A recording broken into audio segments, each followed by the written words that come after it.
Assalamualaikum warahmatullahi wabarakatuh. Bapak Ibu, alhamdulillah walaupun lama kita tidak berjumpa, suwe ora jamu, tapi ketemu-ketemu kita bisa ngobrol dan diskusi yang enak untuk membangun kota Kediri bersama-sama. Nah, Bapak Ibu, selama kita tidak bertemu, ternyata alhamdulillah kinerja dari pemerintah Kota Kediri yang didukung oleh kinerja seluruh masyarakat Kota Kediri yang membangun Kota Kediri bersama-sama melalui Prodamas, alhamdulillah kita mendapatkan predikat yang sangat baik. Yang pertama, alhamdulillah, terima kasih, kita juga mendapat predikat kota paling toleran. Berarti toleransinya sangat tinggi di Kota Kediri. Tidak ada gesekan, kita bisa saling menghormati antar agama, kita bisa menghormati antar golongan dan sebagainya dan sebagainya. Lalu kita juga dinobatkan menjadi kota yang paling bahagia.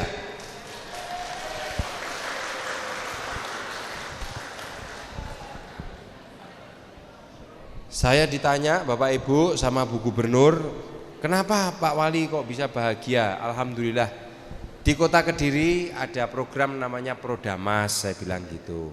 Di situ seluruh warga ikut membangun bersama-sama. Di situ seluruh warga ada kegiatan, ada posyandu dan segala macam, banyak macamnya di situ.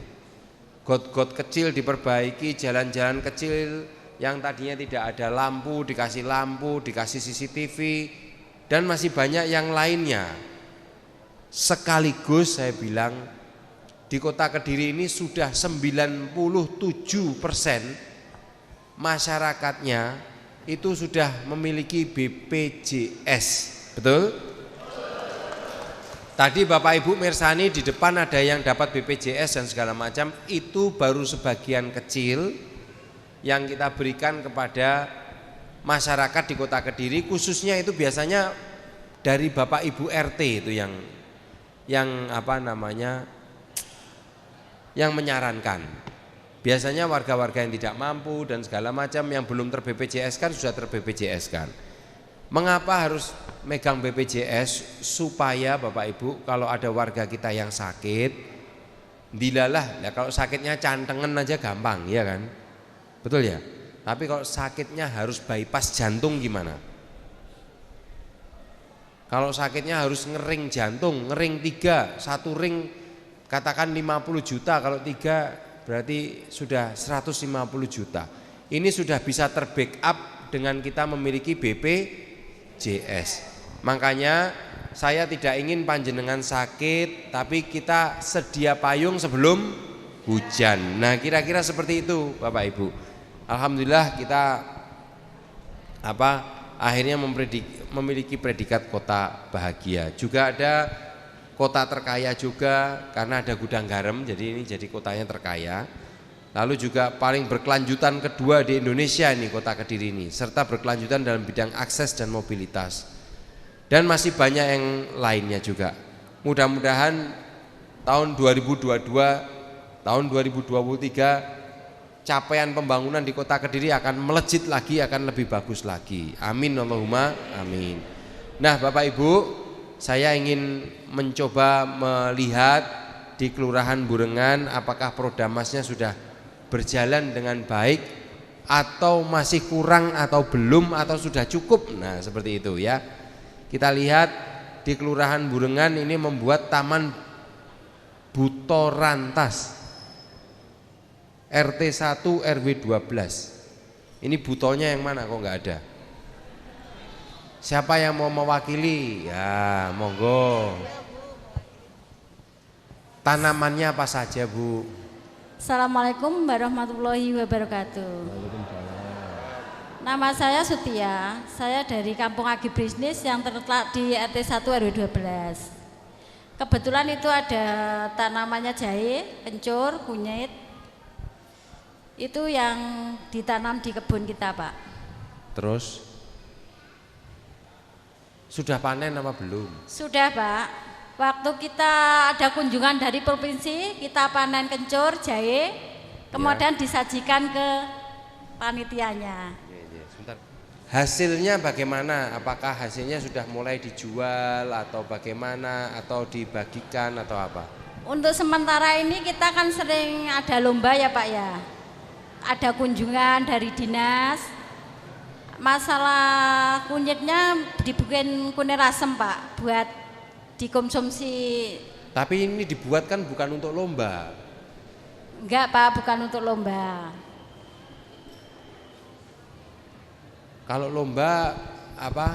Kalau dibuat untuk lomba jangan. Tapi kalau dibuat untuk Dikonsumsi kelompok Pak, usaha kelompok. bersama, lalu dibagikan ke warga dalam bentuk bibit atau apa untuk pengobatan. Nah, itu harus ada apa ya? Harus ada efek ekonominya, Bu. Iya. Jenengan kalau ngopeni gini terus nanti capek. Iya Pak. Ya kan? Ya. Nah, jadi harus lombanya nggak usah dipikir. Nanti kalau pas lomba baru dibersihkan, baru buat, baru ini, jangan seperti itu. Pak Lurah, saya titip jangan gitu ya. Jadi gitu Bu. Yang penting kita kalau punya taman Buto Rantas itu bisa dimanfaatkan semaksimal mungkin. Iya Pak. Nah, saya titip itu ya Bu ya. Iya Pak. Baik. Terima Ya. kasih Pak. Terima kasih. Lalu paving RT 1 RW 12 dan RT 2 RW 10 atau Gang Podo Rukun. Pak Imam bisa menjelaskan? Gapuro Gang RT 2 RW 10. Iya Pak, silakan Pak. Selamat malam Pak, saya Bambang, Ketua RW 10 Pak. Podo Rukun ini. Yang Gang Podo Rukun atau Gang Podo Rukun Pak. Oh betul ya Pak, itu ya Gang Podo Rukun seperti itu. Gang Podo Rukun tepatnya itu di RT 2 Pak. Ya maksudnya itu sudah benar seperti itu atau apa dampaknya sekarang, saya mau nanya gitu Pak. Ya, dampak dari pembangunan dari Prodamas itu untuk paving, penerangan jalan juga, sehingga akses masuk dari warga yang agak ke dalam itu lebih mudah Pak. Lebih mudah dan penerangannya cukup, sehingga kalau mungkin sholat subuh atau apa sudah tidak takut lagi karena jalan terang, nggak gelap lagi Pak. Oh nggih, baik. Matur Mbah Nun Pak. Berarti Ya, yang Pak. itu ya Pak, yang ada gambar kanan kirinya itu ya Pak ya.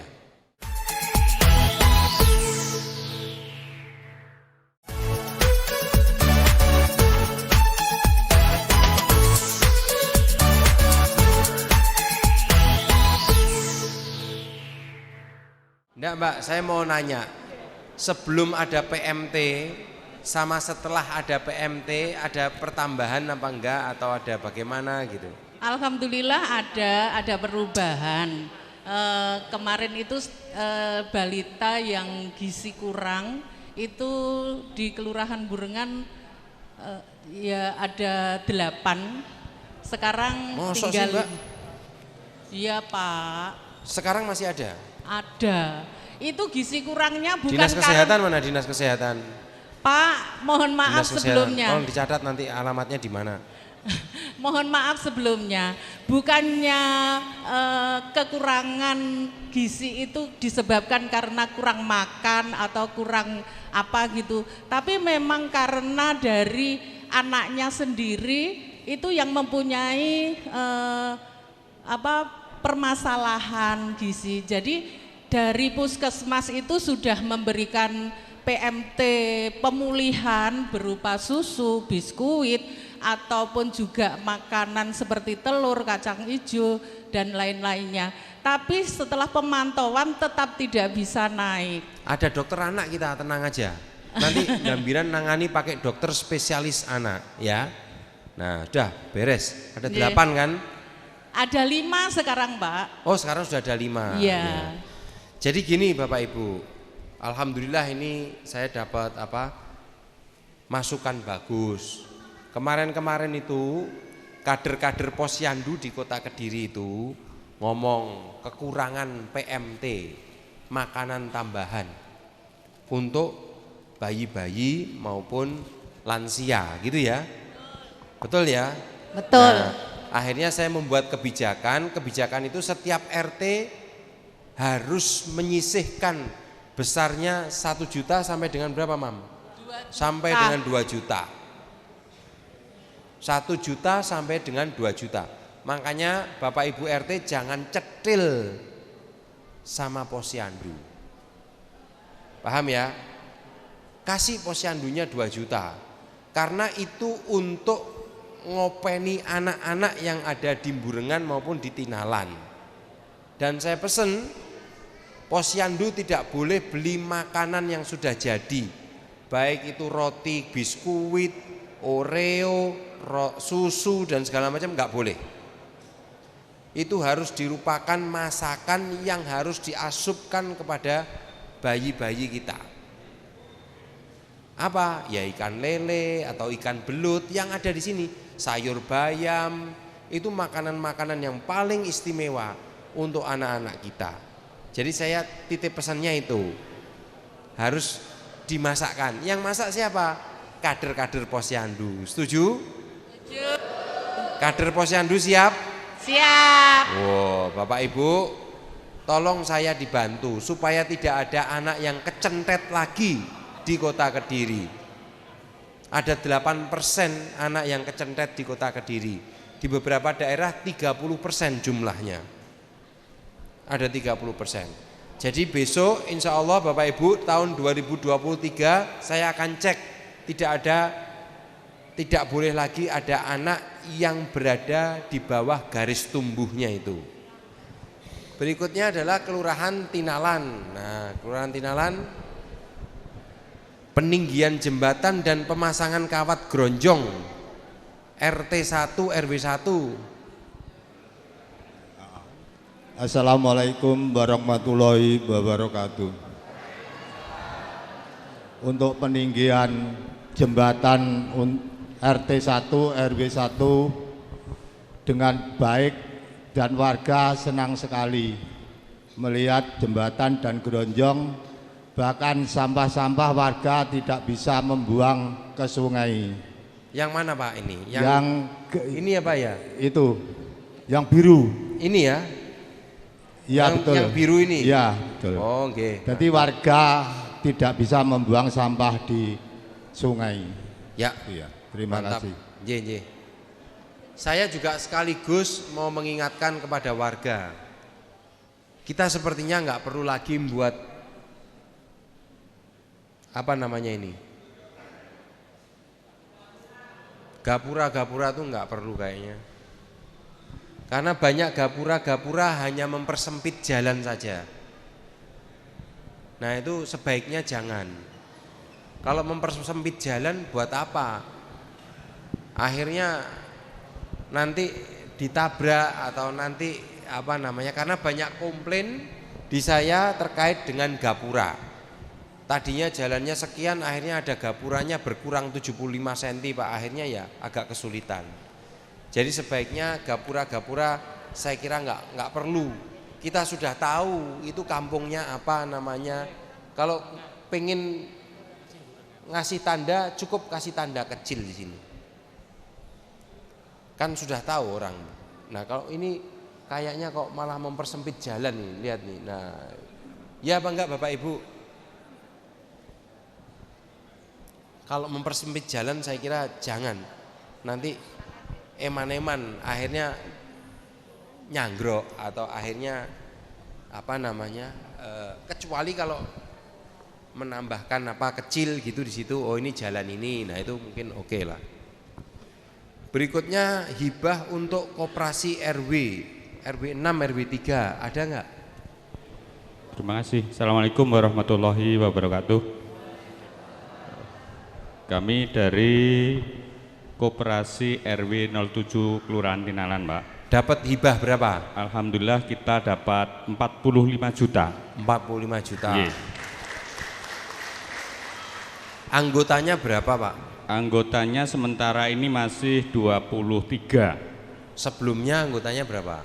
Sebelumnya 20. 20, Yeah. meningkat 2 kali lipat.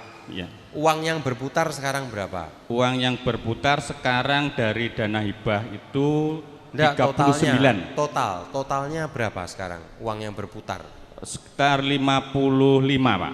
55. Ya. Nah, baik Pak. Dikembangkan dengan baik Pak. Nggih, insyaallah. Saya titip pesan kepada Bapak Ibu RT di RW ini kan sudah banyak koperasinya Bapak Ibu. Nah, kalau pinjem duit tolong ke koperasi yang ada, koperasi RW saja. Karena di koperasi RW itu kalau nanti dapat untung, maka untungnya juga akan dibagikan kepada anggotanya. Betul? Nah, jangan pinjem ke rentenir. Jangan pinjem ke bank Bank titil. Karena di bank titil itu sudah 1 riba. Terus nanti itu juga akhirnya panjenengan nggak bisa bayar karena bunganya terlampau tinggi. Mereka tidak berpikir pokoknya gampang, bunganya tinggi, jenengan punya usaha apapun kalau suruh bayari bunganya di bank titil itu udah pasti nggak mampu. Makanya saya berharap kalau pinjam-pinjam atau simpan pinjam ada koperasi RW-nya dibesarkan. Nanti keuntungannya dibalikkan lagi kepada warga. Nah, cuman yaitu saya titip pesan, hutang adalah hutang. Kewajibannya orang hutang itu adalah nyaur. Wes hutang tapi gak gelem nyaur malah musuhi. Lah itu ada apa enggak? Ada. Ada, tapi kalau di Tinalan sama di Burengan enggak ada, ya.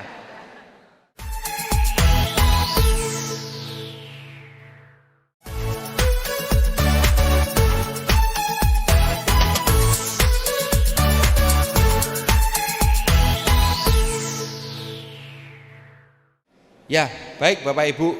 Kira-kira itu Bapak Ibu. Saya ingin menjelaskan berikutnya bahwa kalau kita lihat Prodamas itu di skala di tahun 2015-2019 itu dulu skalanya adalah skala RT. Lalu sekarang ini kalau kita lihat di 2021-2023 kita sudah mulai namanya skalanya sudah mulai skala kelurahan. Dan harapan saya besok di tahun 2024 menjadi skalanya kawasan. Dulu ingat ya tahun 2015-16 Bapak Ibu, wah ini pokoknya RT ku ya ada, RT ku ini pokoknya Prodamas itu seperti itu. Tapi sekarang sudah tidak. Kita sekarang sudah ngomongnya contohnya seperti di Burengan sini membuat apa? BSCC, Burengan Spot Kuliner Center. Nah contohnya seperti itu. Nah tapi ke depan lagi tahun 2024 kita harus ngomongnya kawasan. Kita harus bisa berkolaborasi kerjasama dengan beberapa daerah. Nah Bapak Ibu, karena nanti di tahun 2023 akhir tahun 2024 nanti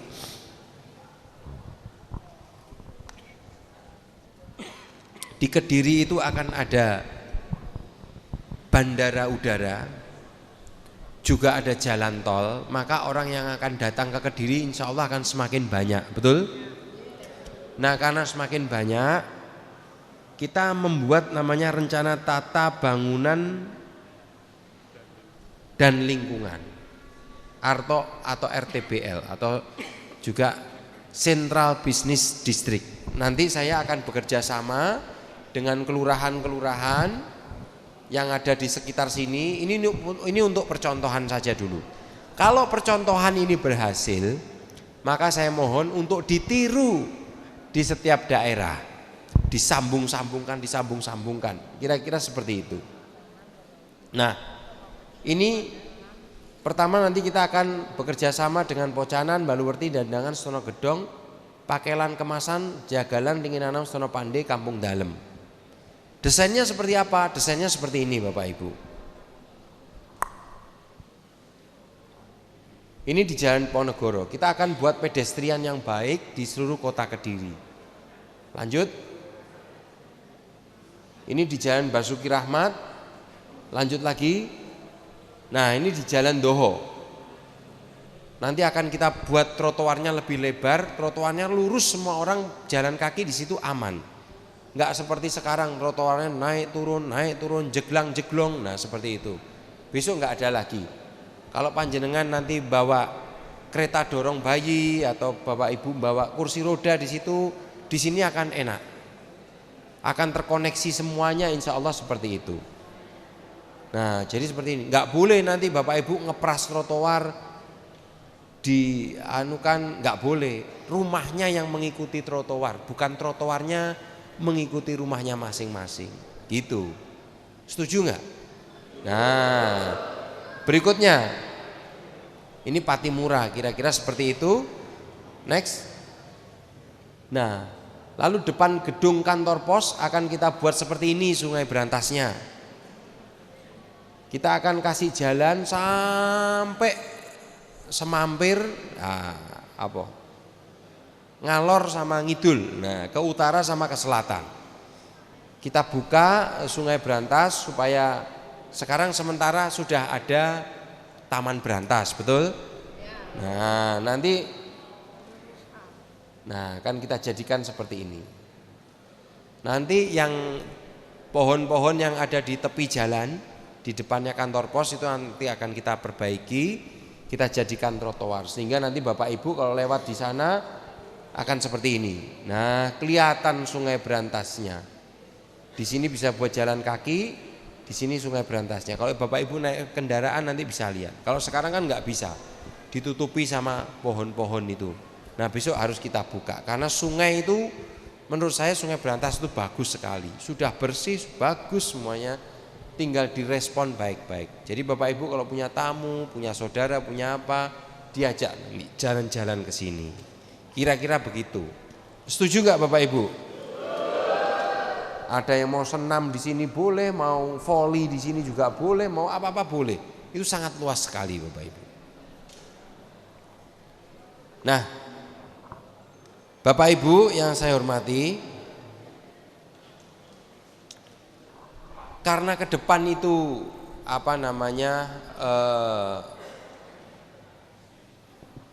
ada bandara, ada jalan tol. Yang datang ke Kediri itu nanti pasti akan bertanya, kalau ke Kediri mainnya kemana, kan kira-kira begitu. Ya enggak?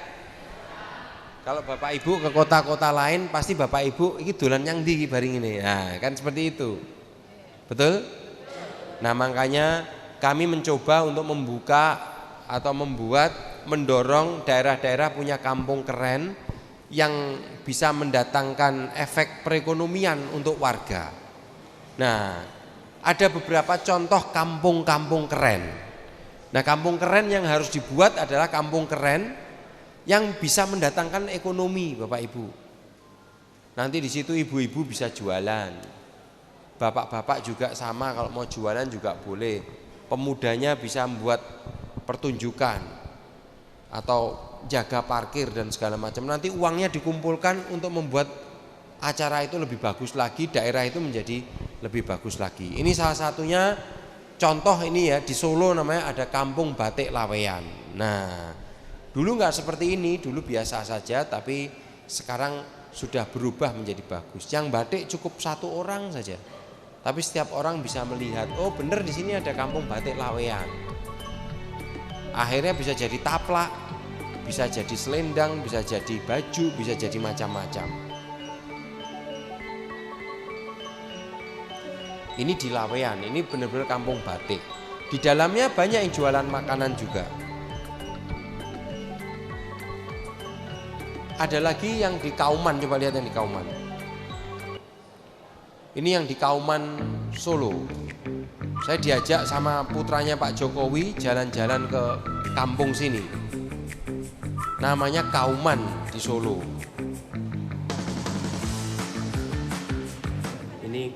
Ini kerennya di Solo. Batiknya lagi sepi karena pas habis pandemi. Tapi akhirnya disulap. Mereka jualan sop, jualan tempe goreng, jualan makanan-makanan lokal seperti ini. Nah, jadi ibu-ibunya jualan. Akhirnya perekonomiannya bangkit Bapak Ibu, perlahan-lahan bangkit. Didesain kampungnya sedemikian rupa, tidak perlu bagus tapi unik. Kampungnya unik didesain, nggak ada yang mahal di sini. Semuanya murah-murah. Nah ini saya nyoba batik, ternyata batik itu susah Bapak Ibu. Tidak semudah yang dibayangkan. Nah ini makanan-makanan dijual sama ibu-ibu pakai meja-meja kecil. Nah ini ada yang jual peyek, ada yang jual brem, ada yang jual apa itu apem atau apa ya lupa saya. Apa ya, kue coklat-coklat segini tuh, bukan apem ya, apa namanya? Ini kalau buat kampung keren ya, lumayan. Nah itu yang warna-warni di tangan kiri saya itu, anu itu namanya apa jenisnya? Opak gambir, opak gambir, tapi dikasih rasa buah-buahan. Nah jadinya seperti itu. Macam-macam kayak gini. Oke, satu lagi saya tunjukkan ada di Temanggung. Nah, namanya Pasar Papringan. Nah, ini Pasar Papringan Bapak Ibu. Kalau kita ke situ kita tuker uang, jadikan pring uangnya. Satu pring Rp2.000. Nih kelipatannya. Saya ngantri di sini 2 jam atau 3 jam gitu kira-kira. Ini dulu semak belukar papringan gitu terus disulap. Karena di sana banyak batu, ditata pakai batu gitu kira-kira. Tidak ada plastik di sana, semuanya dari bambu, dari batok kelapa. Jadi kalau minum kopi ya di batok kelapa, kalau makan soto ya di mangkok atau di batok kelapa. Semua makanannya adalah makanan yang bisa panjenengan buat. Ada cenil, ada sate telur, ada tahu goreng, ada apa meneh ya, macam-macam lah kira-kira itu, klepon dan segala macam itu. Ada wedang jahe dan segala macam.